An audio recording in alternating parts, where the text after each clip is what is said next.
Bismillahirrahmanirrahim. Assalamualaikum warahmatullahi wabarakatuh. Tuan-tuan dan puan-puan yang dirahmati Allah sekalian. Hari ini kita jumpa semula selepas kita bercuti seminggu hari raya So mudah-mudahan tuan-tuan diberi keselamatan dan kalau keluar pun patuhi SOP dan jangan pergi beraya sangat, nanti takut kena saman So tuan-tuan, hari ini kita sambung pengajian kita dan ada banyak soalan hari ini sebab yelah kita tangguh 2 minggu kan tapi ada juga soalan yang saya forward pada minggu depan lah sebab kita punya timing kita punya for timing purpose lah insyaAllah So kita tak nak buang masa kita terus pergi pada soalan yang pertama insyaAllah tuan-tuan. Yang senangnya tuan-tuan tak payah buat apa-apa, tuan-tuan cuma tengok aja skrin tuan-tuan sebab kita share skrin yang sama insyaAllah Saya seronok betul dengan sistem baru kita ni tuan-tuan dan terima kasih pada kita punya supporting team tu dia bantu kita untuk mudahkan tuan-tuan untuk faham Okey, insyaAllah kita pergi pada soalan kita yang pertama tuan-tuan Tengok berapa seronoknya tuan-tuan ada kita bagi kita kongsi skrin yang sama, jadi mudah untuk kita saya beri kefahaman pada tuan-tuan tentang soalan dan tentang jawapan dia Okey, kita pergi pada soalan yang pertama Dalam diagram yang ketiga, apakah contoh ayat Quran berkenaan dengan isim mabni nombor 7 iaitu isim fa'il isim fa'il. Okey, kalau tuan-tuan nak tahu, tuan-tuan buka diagram kita yang ketiga. Ni kan diagram yang ketiga. Diagram nombor 3, kemudian diagram peringkat yang ketiga. Kalau tuan-tuan tengok nampak ni. Isim ada 2 jenis, satu isim yang mabni, satu isim yang mu'rab kan. Okey, kalau isim yang mabni ni, tuan tengok ni.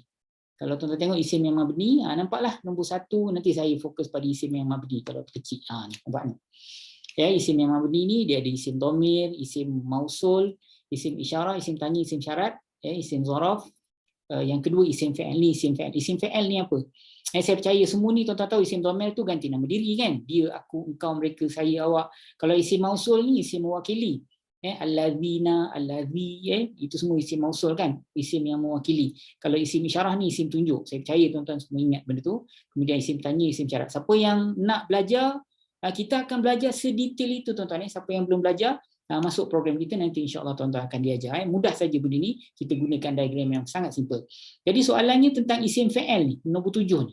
Isim fa'il ni, ada tak contoh lain dalam Al-Quran ataupun ada tak contoh-contoh dalam Al-Quran selain daripada contoh yang saya berikan dekat dalam kita punya video kita So kalau dalam video tu tuan-tuan tak faham, biasanya saya akan guna contoh amin tau. Kan ghairil maghdubi alaihim waladdallin kan. Lepas tu kita baca amin. Amin tu di isim. Tapi kita panggil isim fa'il. Isim fa'il ni dia ada fa'il isim fa'il madi, ada isim fa'il mudhari', ada isim fa'il amar. Dia isim, tapi dia bertindak seolah-olah macam dia fa'il, tapi dia isim tuan-tuan So contoh lain kalau tuan-tuan buka surah Al-Isra' ada perkataan uffin. Saya percaya ramai orang hafal ayat ni. Wala fala taqul lahuma uffin wala tanharhuma wa qul lahuma qaulan karima. Ingat tak ni cerita pasal mak bapak kan? Fala taqul lahuma, maka janganlah engkau berkata kepada mereka berdua uff ataupun jadi uff ni dia ialah isim fa'il kita panggil. Dia isim tau. Aku engkar ataupun aku kita panggil aku tak mahu ataupun aku engkar, itulah lebih kurang itu kita panggil dia sebagai isim fa'il. Jadi uff ni yang pertama contoh yang saya boleh berikan So contoh lain hayhata hayhata ni telah jauh ia ini adalah ini adalah isim fa'il yang kedua yang kita jumpa dalam Al-Quran. Ini tuan-tuan boleh jumpa dalam surah Al-Mu'minun ayat yang ke-36. So hayhata ni maknanya jauh ataupun telah jauh ia. Jadi sebab tu kita terjemah jauh saja. Jadi ini isim tapi isim fa'il. Dia isim tapi dia bertindak macam fa'il. Tuan-tuan So kalau macam ufin ni dia isim fa'il. Dia bertindak macam fa'il apa? Ini seolah-olah dia bertindak macam fa'il mudhari'. Yang hayhata ni dia bertindak seolah-olah macam dia fa'il madi. Kadang-kadang dia boleh bertindak macam fa'il amar tapi dalam contoh lain. Ini 2 contoh yang saya berikan untuk mudahkan tuan-tuan faham apa makna dia isim fa'il tersebut. Isim dia bertindak macam fa'il. Sebab tu dia masuk dalam isim yang mabni ni tuan-tuan. Nampak? Nombor 7 ni.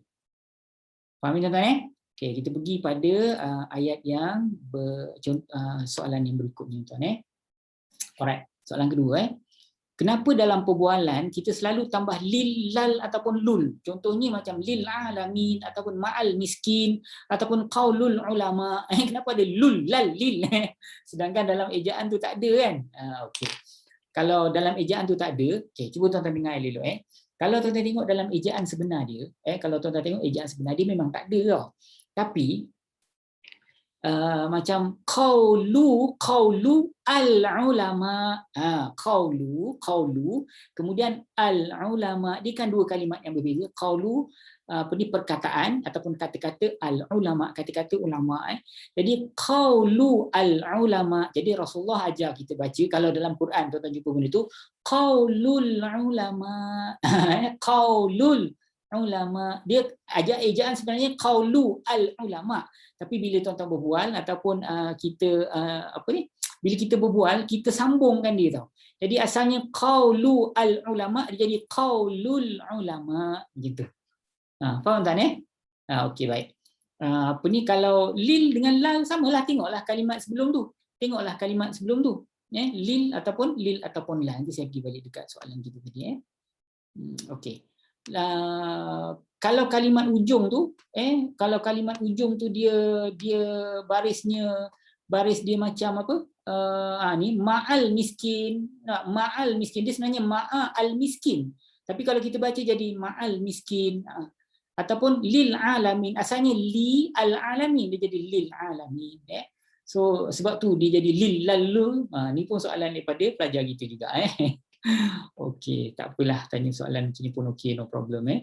Okey, apa beza hadza, hadhihi ataupun tilka, zalika, zalikum, zaliki dan lain-lain. Hadza, hadhihi, dua-dua tu maknanya ini tuan-tuan. Ataupun tilka, zalika, zalikum, zaliki itu pun maknanya itu. Ini dan itu je dalam bahasa Melayu. Tapi kenapa dalam bahasa Melayu terjemahannya ini dan itu, tapi kenapa dalam bahasa Arab ada banyak sebutan? Ni soalan dia. Okey, ini termasuk dalam kita sebut sebagai apa? Ini termasuk dalam kelompok isim yang mabni. Ini isim yang ada gelaran dan fungsi, kita panggil isim tunjuk. Jadi kalau isim tunjuk, dia ada isim tunjuk yang dekat dan ada isim tunjuk yang jauh. Dia ada isim tunjuk yang dekat dan dia ada isim tunjuk yang jauh, tuan-tuan. Okey, tuan-tuan dengar. Isim tunjuk yang dekat dia ada dua saja, hadza dengan hadhihi. Hadza dengan hadhihi. Dua-dua maknanya inilah. Jadi kenapa kadang-kadang pakai hadza, kenapa kadang-kadang pakai hadhi, kenapa pakai hadhi kadang-kadang? Okey, jawapannya ialah kerana tengok pada benda yang kita nak tunjukkan tu. Kalau dia muannas kita sebut hadhihi. Saya bagi tuan-tuan contoh, katalah ni jam kan. Jam orang Arab cakap sa'ah, sa'ah. Jadi kalau jam ini sa'ah, ujung dia kan ada ta marbutah. Jadi kalau ada ta marbutah, ini jam. Jadi saya kata hadhihi as-sa'ah. Hadhihi as-sa'ah. Inilah jam. Pakai hadhi. Tapi kalau qalam tu pen, nampak? Qalam tu pen. Jadi kalau saya nak kata ini pen, saya kata hadza al-qalam. Sebab apa? Bergantung pada benda yang saya nak tunjukkan. Kalau dia muannas, maka muannas sebutannya hadhihi. Ini Tapi kalau dia muzakkar, sebutannya hadza. Dua-dua maknanya ialah ini. Kalau isim tunjuk yang jauh, dia lagi banyak sebutan, tuan-tuan. Isim tunjuk yang jauh ni banyak sebutan. Tapi dalam bahasa Melayu kita sebut itu saja kan. Jadi kadang-kadang zalika, kadang-kadang tilka, kadang-kadang zaliki, kadang-kadang zalikum. Sebabnya walaupun ada satu perkataan, tapi dia ada dua komponen. Zalika ke zaliki ke, dia ada dua komponen. Kalau zalika, okey, zali itu benda yang nak ditunjukkan. Ka tu ialah kepada siapa benda tu nak ditunjukkan. Okey, kalau tuan-tuan jumpa tilka pula, til itu benda yang nak ditunjukkan. Ka itu kepada siapa benda tu nak ditunjukkan. Dia walaupun kalimat tu satu itu, tapi dia ada dua komponen. Okey, sekarang ni secara ringkas dia, kalau tuan-tuan masuk program kita betul-betul, saya akan jelaskan dengan detail lah. Ini sekadar soal jawab, saya nak jawab pada soalan orang yang tanya ya. Okey, dengar tuan-tuan akan sampai, yang mana bertanya ni mungkin dia belum sampai benda tu, tapi soalan ni saya rasa bagus untuk saya ulang, jadi semua orang boleh nampak benda tu lah. Okey, katalah zalika, zali itu mewakili benda yang nak ditunjukkan dan dia mewakili sesuatu yang muzakkar. Ya, jadi ka pula, zalika, ka tu mewakili orang yang kita nak tunjukkan kalau dia seorang lelaki. Tapi kalau dia seorang perempuan, jangan zalika tu, kena kata zaliki. Okey, jadi zalika, zali itu zalika alkitab atau zalika alqalam. Jadi zali itu mewakili pen, ka itu mewakili seorang lelaki yang saya nak tunjukkan, Ahmad, zalika alqalam. Nampak? Tapi kalau dia itu perempuan, bukan Ahmad, katalah Fatimah, Fatimah zaliki alqalam. Itulah pen. Nampak? Tapi kalau saya nak tunjukkan something yang muannas pula, tak boleh guna zali, kena guna til. Katalah saya ambil contoh jam. Jam ni katalah saya nak tunjuk jam ni kepada Ahmad. Ahmad, saya tak boleh guna zalika tau. Ahmad, tilka itu mana itu katalah benda ni jauh. Ahmad, tilka as-sa'ah. Tilka as-sa'ah, itulah jam. Tapi kalau saya nak tunjuk pada Fatimah, Fatimah, tilki as-sa'ah. Zalika ke, tilka ke, tilki ke, zaliki ke, maknanya apa? Itu juga. Nampak? Maknanya tetap itu. Jadi kenapa dia bagi banyak sebutan? Sebab dia ada dua komponen. Ni kayanya bahasa Arab ni tuan-tuan. Kita dalam bahasa Melayu kita ni, kita akurlah bahawasanya kalimat-kalimat dalam bahasa Arab, bahasa Melayu ni kita tak mampu nak tandingi bahasa Arab tu punya teknologi bahasa dia. So apa yang kita nak kata, so kita kena terima je lah tuan-tuan. Apa ni, kita balik pada apa? Pada skrin kita tadi, kita tengok apa ni, kita pergi kepada sebentar tuan. Right. Okey, itu saja selesai. Kita pergi pada soalan berikutnya tuan-tuan. Kita ada banyak juga soalan ini. Alright. Nombor 4. Kalimat kana adalah dia. Itu merupakan fi'il madhi. Itu merupakan fi'il madhi. Bagaimana pula dengan fi'il mudhari' untuk kana ini? Dan fi'il amar untuk kalimat okey. Kana adalah dia. Dia fi'il tuan-tuan. Dia fi'il. Jadi kalau fi'il, tentulah dia ada fi'il madhi dia ada fi'il mudhari' dia ada fi'il amar dia. Betul ke tidak tuan-tuan? Jadi kalau kana adalah dia, macam mana pula kalau kalimat dia adalah, tak dia telah, dia adalah. Jadi kalau dia adalah, kalau kalau kana adalah dia, kalau dia adalah yakunu, dia menjadi ataupun dia adalah yakun. Kalau fi'il amar dia apa? Kun, jadilah. Kan? Kun fayakun dalam surah Yasin kan. Jadi kun itu dia merupakan fi'il amar. Jadilah engkau kan. Maka bila Allah kata jadilah engkau, maka jadilah yakun, jadilah dia. Jadi fayakun, kun itu fi'il amar, fayakun, fa tu haraf haraf, kemudian yakunu itu di ujung tu dia merupakan dia punya fi'il mudhari'. Nampak? Kuntum adalah kamu, kunta adalah engkau. Kalau fi'il mudhari' dia apa? Yakununa, mereka menjadi. Kalau aku menjadi akunu, kalau dia menjadi yakunu, kalau engkau menjadi takunu, kalau kami menjadi nakunu. Macam tu Kalau tuan-tuan sampai pada pada pengajian kita di hujung-hujung bulan yang ke-10, benda tu tuan-tuan akan tahu macam mana caranya kita nak mentasrifkan benda tu. Saya ada bagi kalimat-kalimat untuk tuan-tuan buat latihan dan sebagainya. So yang mana belum join kelas, nanti insya-Allah tuan-tuan akan dipermudahkan.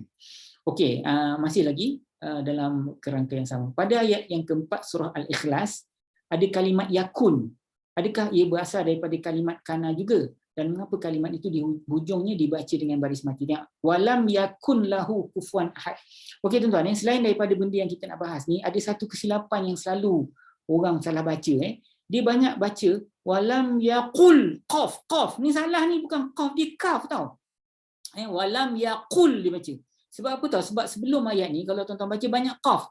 Qul kan, qul huwallahu ahad, Allahus samad, lam yalid walam yulad, walam walam yakun. Jangan baca walam yaqul, salah. Tu saya nak saya nak ingatkan, jangan salah baca walam yakun kun kaf walam yakun lahu kufuwan ahad. Okey, berkaitan dengan soalan kita ni, adakah ini daripada adik-beradik kana juga? Yes, betul. Kana tu dia punya fi'il madhi, yakunu ialah fi'il mudhari' yakun. Tapi kenapa dia mati Ustaz? Sebabnya lam ni kan haraf jazam. Lam kan termasuk dalam kelompok geng motor. Ingat tak tuan-tuan belajar dengan saya ada geng motor kan? So lam kan termasuk dalam geng motor, haraf jazam. Jadi kerja geng motor ialah membaris matikan fi'il mudhari' selepas dia. Jadi ni fi'il mudhari', maka dia matilah yakun. Yakun lahu, sebab tu kita tak buah baris kat sini, so automatik pelajar akan tahu dia mati. Walam yakul lahu. Tapi kalau tuan-tuan baca, jangan baca yakun lahu, salah. Sebab dia ada lam ni, kena sambunglah terus bacaannya. Tuan-tuan kan belajar tajwid, nun mati berjumpa dengan lam dan ba. Ingat tak? Kalau jumpa lam dengan ba, hilangkanlah bunyi nun itu, terus jadi walam yakul lahu. Ataupun lam dengan ba ni, dia apa dipanggil? dia ada dia punya teknikal sendiri. Tuan-tuan belajar tajwid lah, kita belajar bahasa Arab lah kat sini ya. Alright. Kita terus pergi kepada soalan berikutnya tuan-tuan ya. Okey, apakah beza ayyatuha, ya ayyatuha dengan ya ayyuha? Ya ayyatuha dengan ya ayyuha. Senang je. Ayyatuha ni kan ada ta ni. Ni untuk muannas lah, panggilan ni maknanya wahai. Atau ni panggilan sayang sebenarnya tau. Macam mana kita nak sebut dalam bahasa Melayu? Wahai itu panggilan sayang ke tuan? Wahai itu panggilan sayang. Kalau wahai itu panggilan sayang, bolehlah kita kata wahai. Tuan-tuan kalau panggil wahai, tuan-tuan sayang wahai. Kalau tuan-tuan panggil wahai lah. Jadi wahai. Tapi kalau kita nak panggil yang lelaki, anak lelaki kita, kadang kata kita nak panggil anak lelaki dengan panggil anak perempuan, kan dua-dua kita sayang kan. Jadi kalau anak lelaki, ya ayyuha lah. Tapi kalau kita nak panggil anak perempuan, ya ayyatuha. Kalau nak terjemah dalam bahasa Melayu, ya ayyuhal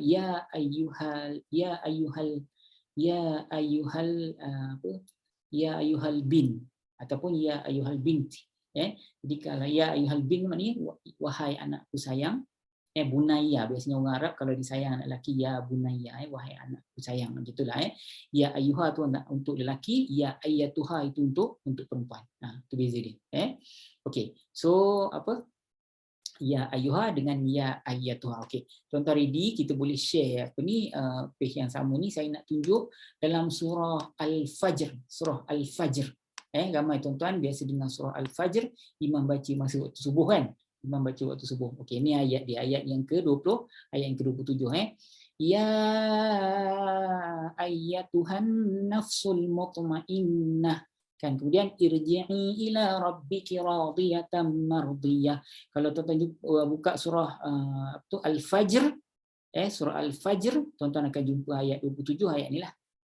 Ya ayyatuhan nafsul mutmainnah. Kemudian ayat berikutnya irji'i ila rabbiki radiyatan mardiyah. Maksudnya wahai jiwa yang tenang, kata Allah Taala, irji'i ila rabbiki, kembalilah engkau pada Tuhan kau. Irji'i ila rabbiki radiyatan mardiyah. Maknanya engkau redha dan engkau diradai dan engkau pun redha. Maksudnya macam tu.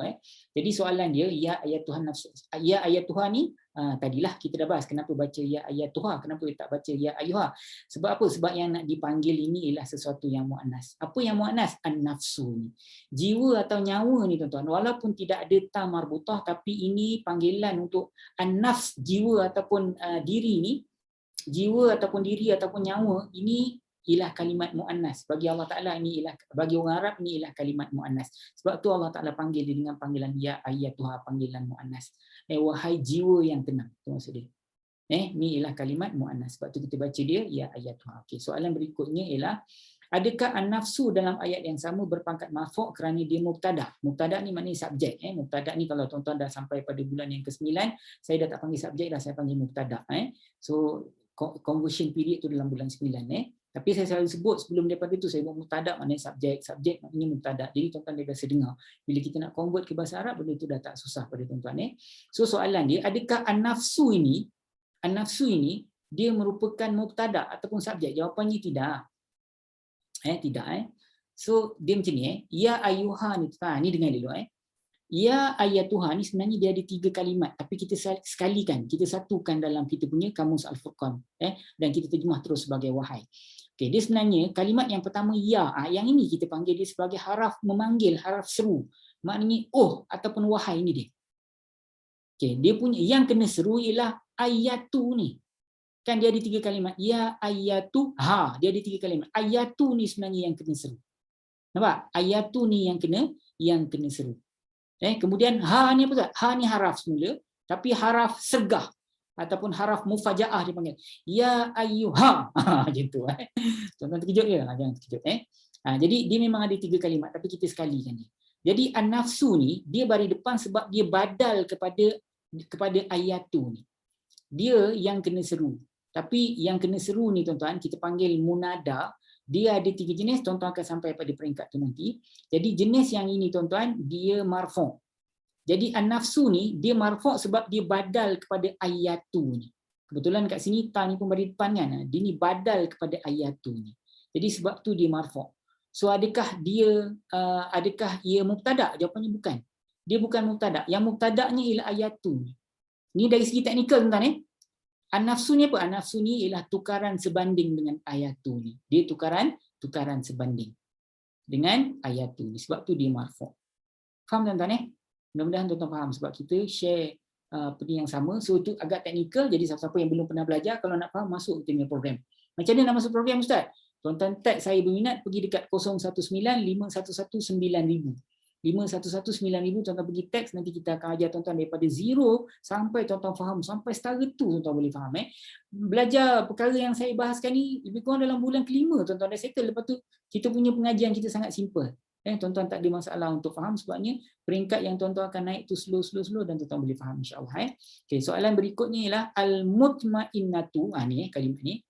Al-mutmainnatu berpangkat marfu' kerana ia khabar kepada an-nafsu tadi. Tolong beri pencerahan. Adakah al-mutmainnatu ni merupakan khabar? Jawapannya bukan. Ini pun bukan mubtada', ini pun bukan khabar.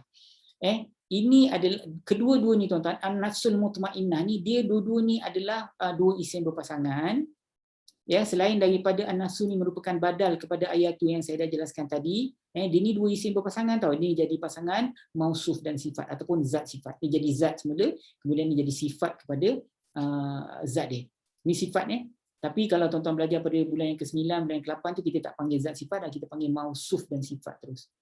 Mausuf dan sifat. Tuan-tuan ini sifat dia. Ini sifat dia. Sifat kepada an-nafsu itu tadi.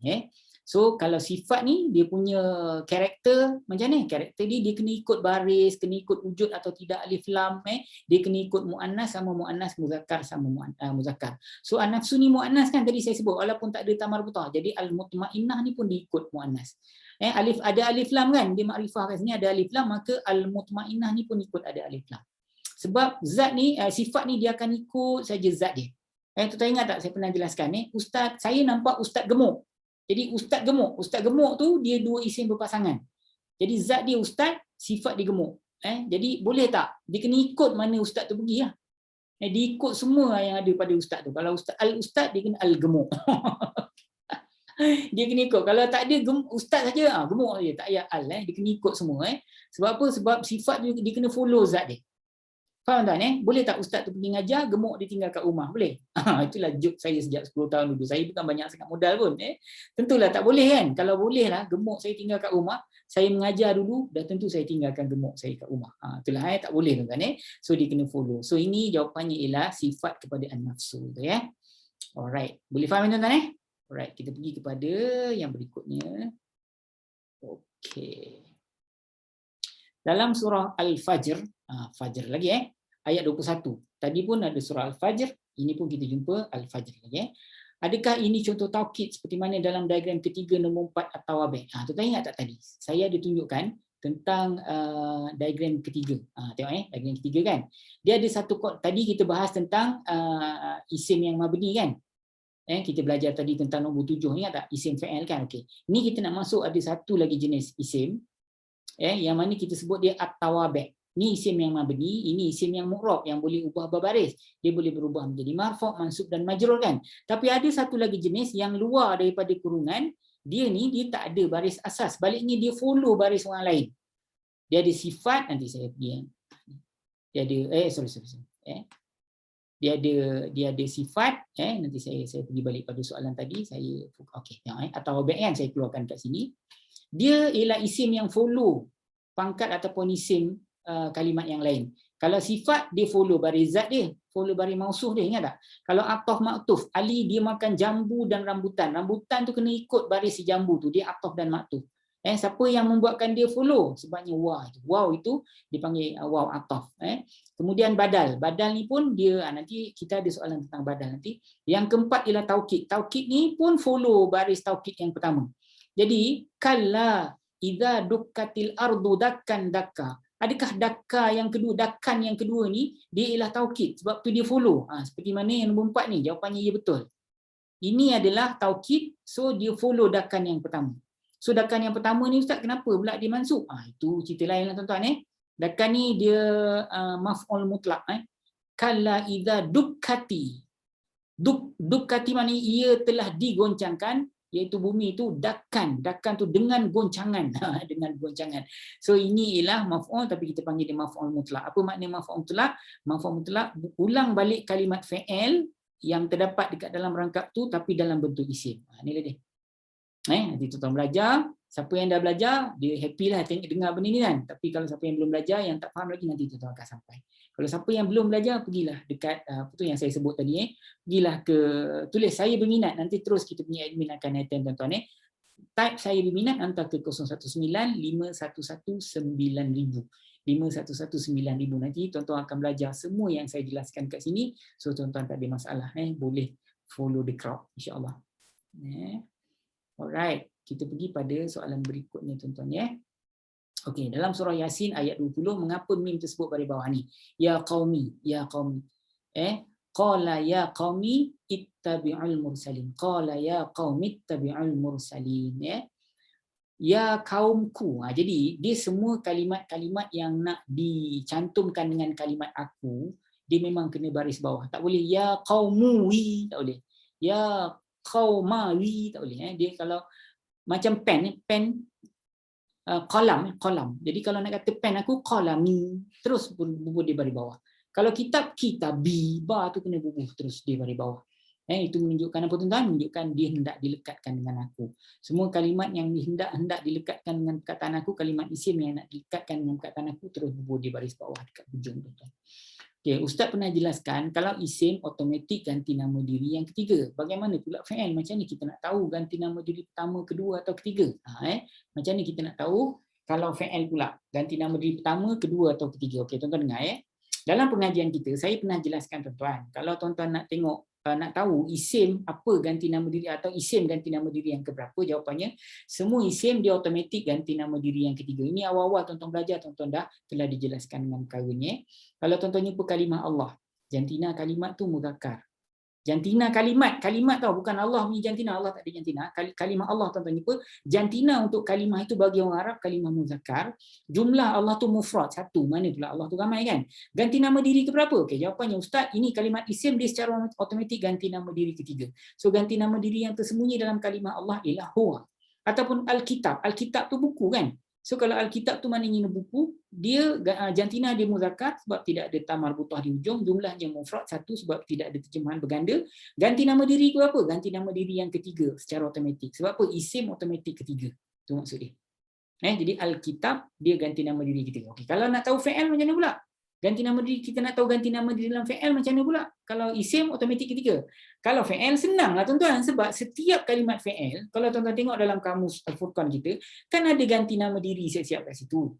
Kalau dia duduk, dia ganti nama diri ketiga lah. Kalau engkau duduk, engkau ganti nama diri kedua lah. Kalau aku duduk, aku ganti nama diri pertama lah.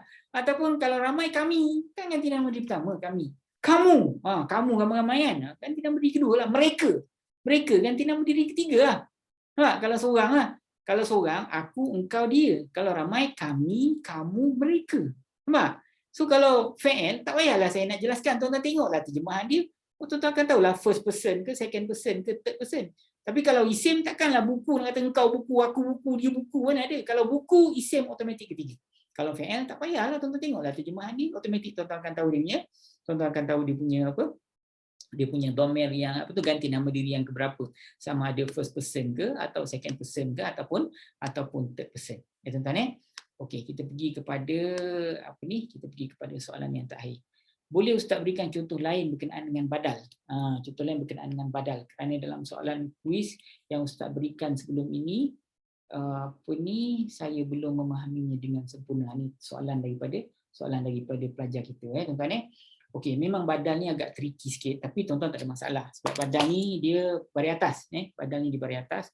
So badal ni ada beberapa jenis. Saya ada ambil contoh yang selalu diajar dalam kelas-kelas. Apa ni kita panggil adalah gelaran-gelaran dia, mubdal minhu lah, adalah macam-macam ataupun kita panggil ada apa, kita panggil apa, badal ghalat dan sebagainya tapi nak mudah tuan-tuan dengarlah, saya nak beri contoh yang lain Okay, katalah dalam apa ni, dalam contoh yang saya jumpa ni dia tulis nafa'ani zaidun ilmuhu.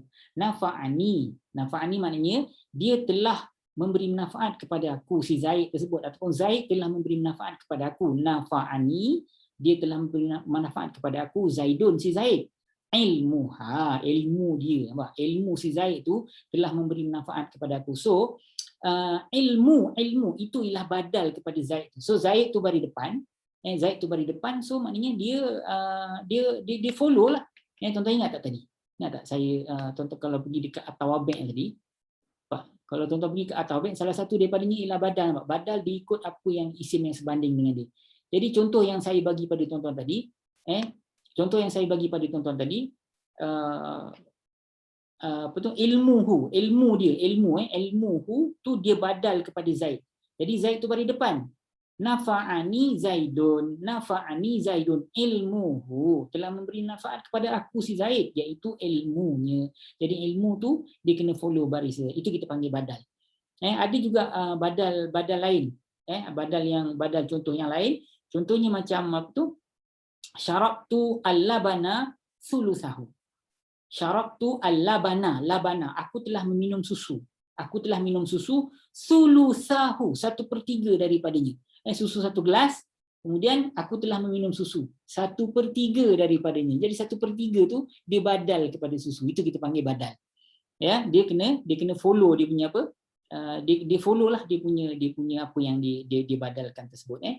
Kemudian ada juga badal ghalat, tuan-tuan. Ni kalau kita jumpa mungkin dalam perbualan lah, tuan-tuan. Badal ghalat ni contohnya macam ni tau. Aku melihat Zaid, kuda. Ataupun aku melihat Zaid, Ahmad. Katalah Zaid dengan Ahmad tu seakan-akan muka ataupun dia adik-beradik kan. Aku melihat Zaid, Ahmad. Jadi Ahmad tu, itu kita panggil badal yang merupakan tukaran, tapi tukaran yang merupakan kesilapan. Dia silap, dia ingat Ahmad rupanya Zaid. Sebab muka seakan sama ke macam mana. Jadi nama yang kedua tu dia ialah badal kepada nama yang pertama tu. Itu kita panggil apa dia? Badal ghalat ataupun badal yang bertukar. Jadi itu antara contohnya. Tapi dalam soalan kuis kita tu kita pakai surah Al-Fatihah, tuan-tuan tahu.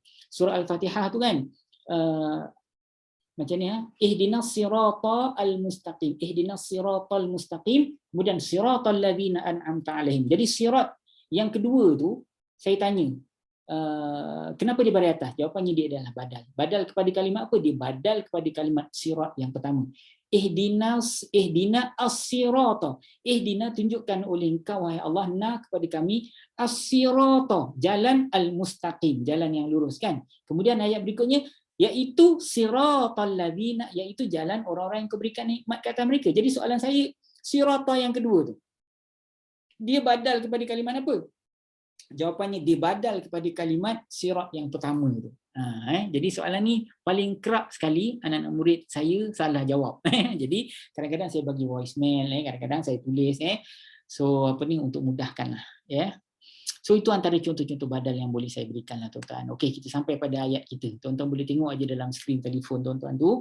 Innal ladzina kafaru sawaun alaihim a anzartahum am lam tunzirhum la yu'minuna. Okey, inna sesungguhnya. Ini tuan-tuan tahu makna ni kan? Sesungguhnya orang-orang yang kafir itu sama saja ke atas mereka. A anzartahum, sama ada engkau beri peringatan kepada mereka, am atau lam tidak, tunzirhum. Lam ni maknanya tidak pernah. Kalau tuan-tuan pernah belajar, ni masuk haraf jazam.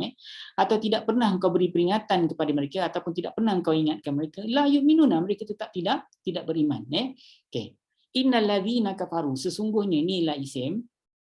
Inilah haraf, iaitu haraf taukid. Kalau tuan-tuan jumpa haraf taukid, maka kalau tuan-tuan jumpa inna ini, dia nak kepada subjek dan khabar. Mana isim inna, mana khabar dia. Okey, jawapannya ialah innal ladzina kafaru, sesungguhnya orang kafir itu. Ini isim dia, subjek dia. Okey, kenapa dengan orang kafir itu? Sawaun alaihim, sama saja ke atas mereka. Sama saja. Ini dia punya khabar kepada inna. Jadi sawaun, kenapa dia bari depan? Sebab dia khabar inna. Khabar inna mesti kena bari depan. Subjek inna mesti kena bari atas. Tapi subjek inna merupakan allazina, dia ialah kalimat isim yang ada gelaran dan fungsi kan. Isim mausul, maka dia apa ni? Dia mabni. Mana tuan-tuan boleh baca allazinu, allazini, tak boleh kan? Ini kebetulan inna pun nak bari atas kepada subjek dia, dan kebetulan allazina ni pun bari atas juga. Okey. Alladzina merupakan kalimat isim, di isim mausul, dia merupakan subjek kepada inna ni.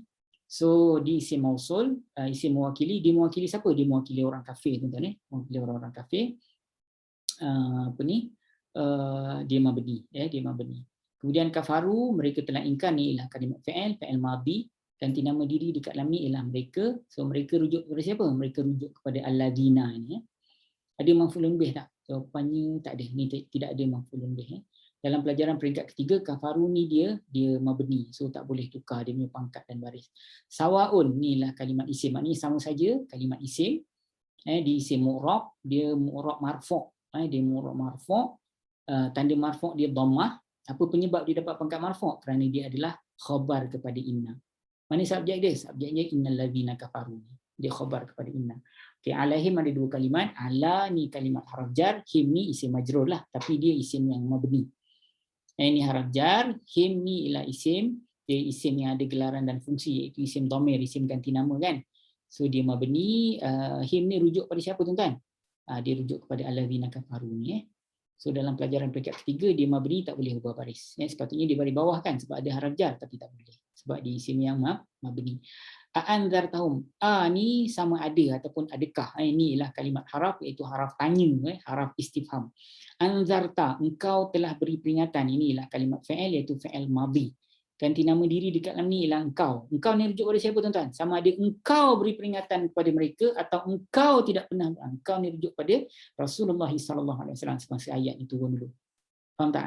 Okay, ada tak maf'ulun bih? Jawapannya ada. Sebab kaedah saya, kalau ada dhamir atau ganti nama diri melekat selepas kalimat perbuatan, ni perbuatan kan, ada ganti nama diri melekat selepas tu, maka ganti nama diri itu secara automatik dia jadi maf'ulun bih. Inilah yang diberi peringatan tu. Nampak? Ni adalah maf'ulun bih dia. So home tu dia isim yang mabni, tak boleh tuan-tuan bubuh baris atas walaupun dia maf'ulun bih. Dia rujuk pada siapa tuan-tuan? Dia rujuk kepada ni alladzina kafaru, orang kafir tu. Atau ni ialah kalimat haraf, dia ialah haraf ataf, penyambung cerita. Lam tidak pernah, ni ialah haraf nafi, tapi dalam masa yang sama dia juga merupakan haraf jazam. Apa makna haraf jazam? Haraf jazam maknanya haraf baris mati. Kenapa panggil dia haraf baris mati? Sebab kerja dia membaris matikan fi'il mudhari' yang selepas dia. Mana fi'il mudhari' selepas lam ni? Tunzir. Okey, fi'il mudhari' ni asalnya baris apa? Asalnya baris depan. Asalnya dia tunziru asalnya. Tunziru. Tapi dia jadi tunzir sebab apa? Sebab lam ni ialah haraf jazam, haraf baris mati. Sebab tu kita panggil dia haraf baris mati. Kalau tuan-tuan belajar dengan Al-Furqan, selalu saya beri gelaran geng motor. Ingat tak? Geng motor. So dia ni ialah harf jazam. Jadi sebab tu tunzir dia majzum. So tunzir fi'il mudhari', dia mudhari' fi'il mudhari' yang majzum, dia bukan berada dalam keadaan asal dia. Sebab apa? Sebab dia telah diganggu oleh geng motor harf jazam ni. Jadi tanda majzum dekat kalimah tunzir ni apa? Allah pakai teknik nombor 1, bubuh baris mati di ujung. Teknik nombor 2 dengan nombor 3 apa? Nanti kita bahas. Tuan-tuan kalau belajar dengan Al-Furqan, benda tu semua tuan-tuan covered habis dah, no problem. Okay, ada maf'ulun bih tak? Jawabnya ada. Mana? Home. Ingat tak kaedah saya, kalau ada ganti nama diri atau dhamir, dia melekat selepas kalimah fi'il, maka secara automatik ganti nama diri itu menjadi maf'ulun bih ni home ni. So dia tuan-tuan rujuk kepada alladzina kafaru ni juga. Alladzina kafaru ni dia ni tak boleh diubah baris. Dia mabni sebab di isim yang ada gelaran dan fungsi. Okey, la ni la apa tuan-tuan? La tidak ni. Dia ialah la nafi. La kadang tuan-tuan jumpa la jangan, itu la cegah tau. Ini la nafi. Yu'minuna maknanya yu'minuna mereka beriman. Mereka beriman. Yu'minuna mereka beriman. Ini ialah kalimat fi'il mudhari'. So fi'il mudhari' berada dalam keadaan asal marfu' ke ataupun telah berubah? Jawapannya dia berada dalam keadaan asal dia marfu'. Kenapa Ustaz? Sebab dia tidak diganggu oleh haraf jazam ataupun haraf nasab. La ni tak masuk geng pun, dia bukan geng haraf nasab, dia bukan geng haraf jazam. Habis apa haraf nasab dengan haraf jazam? Tuan-tuan pun belajar. Kita akan jelaskan benda itu dalam kita punya pengajian. Siapa yang dah belajar benda itu dah cover habis. Tuan-tuan. So yu'minuna ni dia berada dalam keadaan marfu'. Jadi nak tunjukkan yu'minuna ni marfu', mana tanda marfu' dia? Tanda marfu' dia nun dekat ujung. Kenapa? Sebab dia termasuk dalam kelompok fi'il mudhari' yang yang 5. Tuan-tuan Okey, tuan-tuan dan puan-puan yang dirahmati Allah sekalian, kita tengok nombor akaun ni. Kalau tuan-tuan nak tolong kita orang untuk kembangkan sistem bahasa Arab ni dengan sebesar-besarnya supaya lebih ramai orang dekat Malaysia ni boleh faham bahasa Arab Al-Quran, tuan-tuan tolong kita orang. Tuan-tuan bolehlah bantu kita orang untuk apa? Untuk kembangkan sistem bahasa Arab ni dengan lebih luas. Kami paling pening sekali nak kami paling pening sekali kami nak cari duit untuk bayar iklan. Jadi kalau tuan-tuan masukkan tu, insya-Allah duit tuan-tuan kita akan gunakan untuk iklan. Nanti saya tukar spek dia. Spek ni kelakar pula lupa dia. So tuan-tuan, mudah-mudahan tuan-tuan boleh faham dengan baik apa saya jelaskan, dan tuan-tuan jangan lupa tahajud. Kalau tahajud jangan lupa doakan saya. Mudah-mudahan kita boleh jumpa sama-sama di kiamat nanti. Sama-sama kita masuk syurga. Kalau tuan-tuan masuk dulu, cari saya. So okay, tuan-tuan, terima kasih atas perhatian dan selamat Hari Raya. Maaf saya batin. Nanti kita jumpa lagi insya-Allah. Assalamualaikum warahmatullahi wabarakatuh.